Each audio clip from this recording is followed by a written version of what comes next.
Ancaman viral, bahaya nyata hoaks kesehatan. Di dunia yang sangat terhubung ini, informasi menyebar lebih cepat dari virus apapun. Satu pesan saja, yang diteruskan tanpa berpikir panjang, bisa mencapai jutaan orang dalam hitungan menit. Tapi, apa yang terjadi kalau pesan itu bohong? Obat mujarab, peringatan bahaya berpura-pura. Bukan hanya salah, ini bahaya nyata.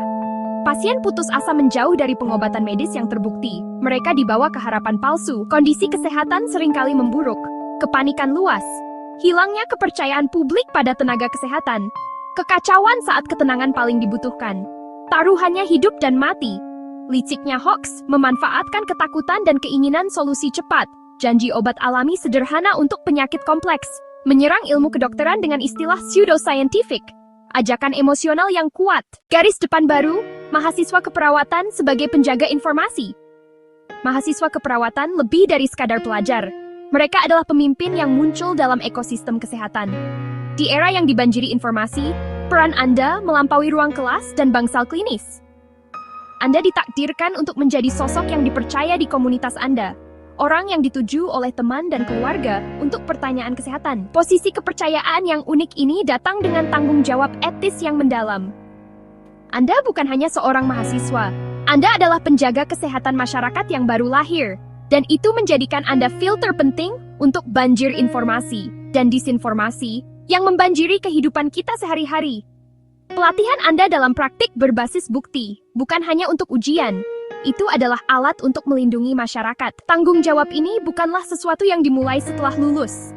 Itu dimulai sekarang, hari ini, dengan setiap postingan media sosial yang Anda lihat dan setiap pesan yang Anda terima.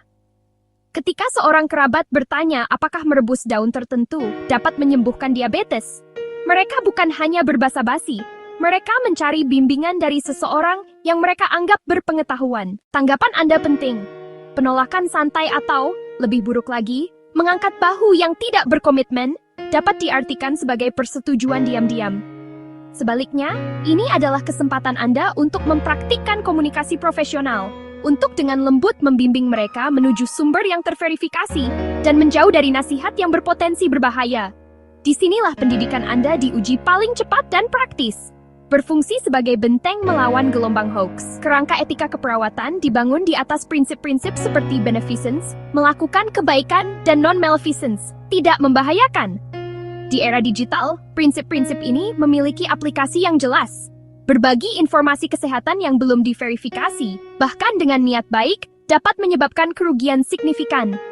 Itu melanggar prinsip inti non-maleficence. Sebaliknya, meluangkan waktu untuk memverifikasi informasi sebelum membagikannya dan secara aktif mengoreksi informasi yang salah ketika Anda melihatnya adalah tindakan beneficence langsung.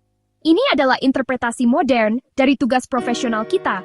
Anda, pada dasarnya, melakukan triase digital, memilah informasi yang kredibel dari omong kosong berbahaya untuk memastikan kesehatan dan keselamatan publik. Kotak alat pemeriksa fakta, langkah mudah untuk memverifikasi informasi kesehatan. Dalam perang melawan hoax, senjata terbesar Anda adalah proses verifikasi sederhana dan sistematis. Ini tidak memerlukan gelar doktor, cukup skeptisisme dan langkah praktis. Aturan pertama, berhenti sejenak.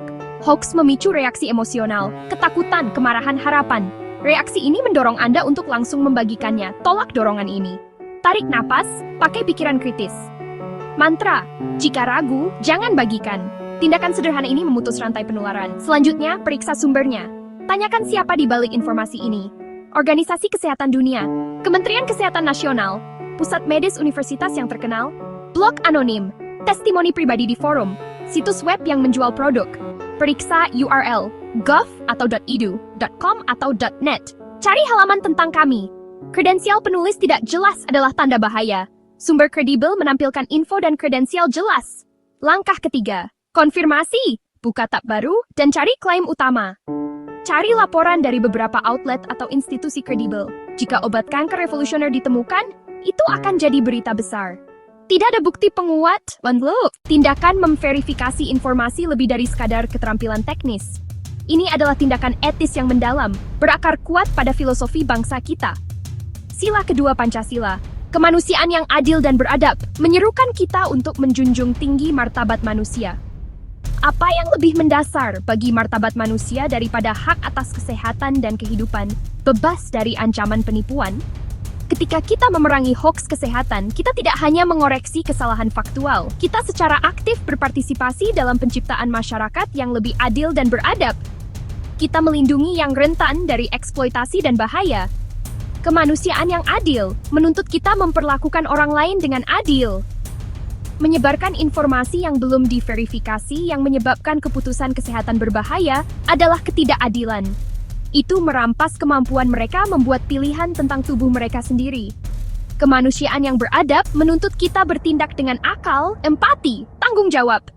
Meneruskan pesan sensasional secara sembarangan adalah kebalikan dari beradab. Tanggapan yang beradab adalah berhenti sejenak, bertanya, memverifikasi, dan hanya membagikan apa yang benar dan bermanfaat. Dengan memeriksa fakta, kita jadi kekuatan kesopanan dan ketertiban di dunia digital yang kacau. Hubungan dengan Pancasila mengangkat misi kita dari tugas profesional ke tugas nasional. Sebagai calon perawat, sebagai warga negara Indonesia, kita terikat oleh nilai ini. Bahkan tindakan kecil, memverifikasi pesan WhatsApp, memiliki dampak kolektif. Itu berkontribusi pada karakter bangsa. Masyarakat yang membiarkan kebohongan membahayakan warganya gagal pada kemanusiaan yang adil dan beradab. Dengan menjadi pemeriksa fakta yang waspada, kita memastikan masyarakat memenuhi cita-cita dasarnya. Saat Anda memasuki praktik klinis, Anda akan menjadi penjaga rahasia. Pasien akan mempercayakan informasi paling pribadi mereka kepada Anda. Diagnosis, ketakutan, riwayat keluarga, momen kerentanan mereka. Kepercayaan ini sakral. Prinsip kerahasiaan pasien bukan hanya aturan dalam buku teks. Itu adalah dasar hubungan pasien-penyedia. Tanpa itu, pasien tidak akan merasa aman untuk berbagi informasi yang diperlukan untuk perawatan mereka. Di era media sosial, kepercayaan sakral ini menghadapi ancaman yang belum pernah terjadi sebelumnya. Tanggung jawab untuk melindunginya berada di pundak Anda. Layar ponsel Anda tidak membebaskan Anda dari kewajiban etis Anda. Godaan untuk berbagi bisa sangat kuat. Anda mungkin menyaksikan kasus yang menarik atau tidak biasa merasakan dorongan untuk memposting tentangnya. Melampiaskan, mencari nasihat, berbagi pengalaman. Tapi Anda harus menahan diri.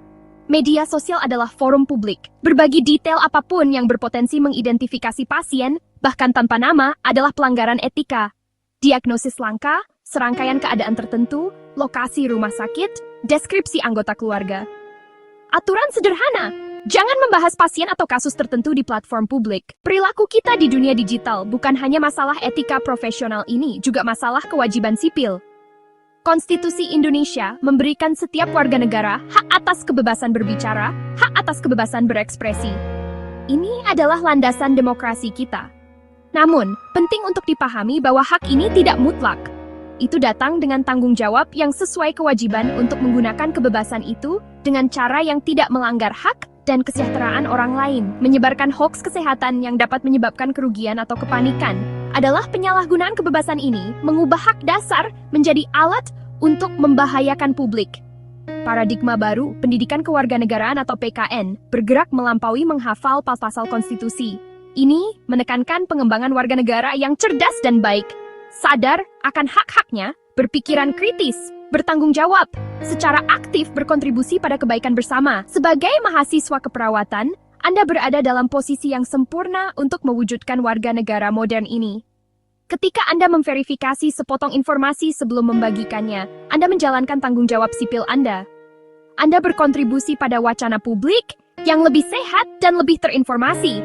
Ketika Anda melindungi privasi pasien secara online, Anda menjunjung tinggi hak dasar orang lain untuk diperlakukan dengan martabat hak yang juga dilindungi oleh hukum kita.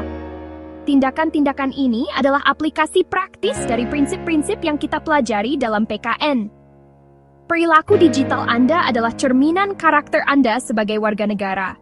Dengan menyelaraskan perilaku digital Anda dengan kode profesional dan kewajiban sipil Anda menjadi model yang kuat dari warga negara modern yang bertanggung jawab.